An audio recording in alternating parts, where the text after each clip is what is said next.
Young প্রফেশনালদের যারা HR আসতে চায় তাদের কোন কোন দক্ষতার উপরে জোর দেওয়া উচিত বলে আপনি মনে করেন? আচ্ছা, সুন্দর একটা প্রশ্ন করেছেন। আমরা যখন প্রফেশনে আসি তখন আমাদের এক ধরনের দক্ষতার দরকার হতো, এখন দক্ষতা চেঞ্জ হয়ে গিয়েছে। তবে তাদের জন্য সবচাইতে পজিটিভ যে বিষয়টা, তারা এমন একটা এরিনাতে আছে যখন তারা হলো সারাউন্ডেড বাই দ্য টেকনোলজি। তো এই টেকনোলজিক্যাল স্কিল তাদের মধ্যে এমনিই আছে। আমি ধরে নিচ্ছি তারা সবাই টেকনোলজিক্যালি তারা ট্যাক সেভি, আমরা ধরে নিলাম। এরপরেও আমার কেন যেন মনে হয় আমি এইচআর প্রফেশনালদের মধ্যে অনেক কম টেক সেভি দেখতে পাই।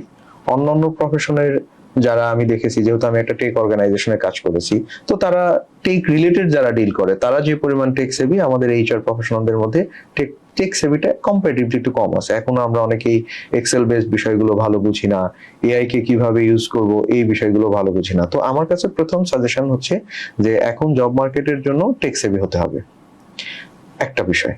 আর একটা বিষয় হচ্ছে ফাংশনাল স্কিল নিয়ে আসতে হবে। এমনিতেই আমাদের একাডেমি ভার্সাস আমাদের যে প্র্যাকটিস, এটার মধ্যে একটা বড় গ্যাপ আছে যে আমরা একাডেমিতে খুব বেশি থিওরিটিক্যাল শিখি, কিন্তু আমরা ওই থিওরিগুলোকে হুবহু নিয়ে এসে আমরা প্র্যাকটিসে কানেক্ট করতে পারি না। তো যার কারণে আমার মনে হয় ফাংশনাল স্কিলটা খুব জরুরি। আপনার কাছে যদি আমি ইন্টারভিউ দিতে চাই ফ্রেশার হিসাবে, ধরেন আমরা দুইজন গেলাম ইন্টারভিউ দিতে, আমি একটা ছোট একটা স্কিল নিয়ে বা ছোট একটা উইং নিয়ে কথা বলি, ধরেন রিক্রুটমেন্ট অ্যান্ড সিলেকশন।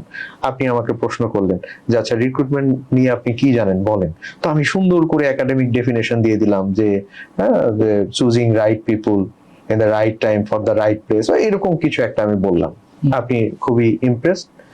আমার আর ভাই সে এসে আপনার কাছে আসলো, সেম কোশ্চেন আপনি তাকে বললেন, সে বললেন যে আমি এই চুজিং রাইট পিপল এটাও শিখেছি একাডেমিতে, আবার আমি কিছু প্র্যাকটিক্যাল ট্রেনিং করেছি, অথবা কোনো মেন্টরের কাছ থেকে আমি শিখেছি যে এখানে অর্গানাইজেশনের প্রথম একটা ম্যান পাওয়ার প্ল্যানিং হয়, সেই অনুযায়ী যখন নিড তৈরি হয় ডিপার্টমেন্ট থেকে একটা রিকুইজিশন আসে স্পেসিফিক ওয়েতে, তারপরে এইচআর এটাকে ইভালুয়েট করে, ম্যানেজমেন্ট অ্যাপ্রুভাল হওয়ার পরে তারপরে তারা একটা জব ডিজাইন করে, অ্যাড দেয়, তারপরে সেখান থেকে সর্টিং করে, এইভাবে করে করে যদি সিলেকশন পর্যন্ত নিয়ে আসা হয়, তখন কিন্তু স্বভাবতই আপনি আমার এই সেকেন্ড ভাই যে তার দিকে আপনার একটা সফট কর্নার থাকবে যে না, he or she is skill.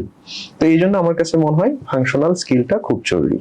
So tech, functional and communication skill.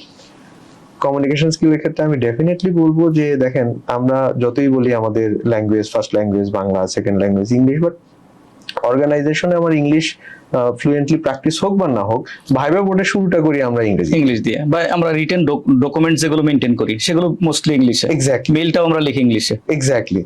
তো প্রথম প্রশ্নটাই আমরা হয়তো বা শুরু করি যে ইন্ট্রোডিউস ইয়োরসেলফ। তো এখন ওইখান থেকে যদি আমি আপনাকে ইমপ্রেস না করতে পারি, তাহলে কিন্তু আমার অপশনটা অনেক কম। আপনি বলতে চাচ্ছেন কমিউনিকেশনের পার্ট হিসেবে বিজনেস ইংলিশটা অনেক জরুরি, এন্ড হ্যাঁ বডি ল্যাঙ্গুয়েজ এন্ড অল এগুলো কমিউনিকেশনের পার্ট, এগুলো তো থাকবেই, বাট আমার কাছে এছাড়া আরো অনেক স্কিল আছে, বাট আমার কাছে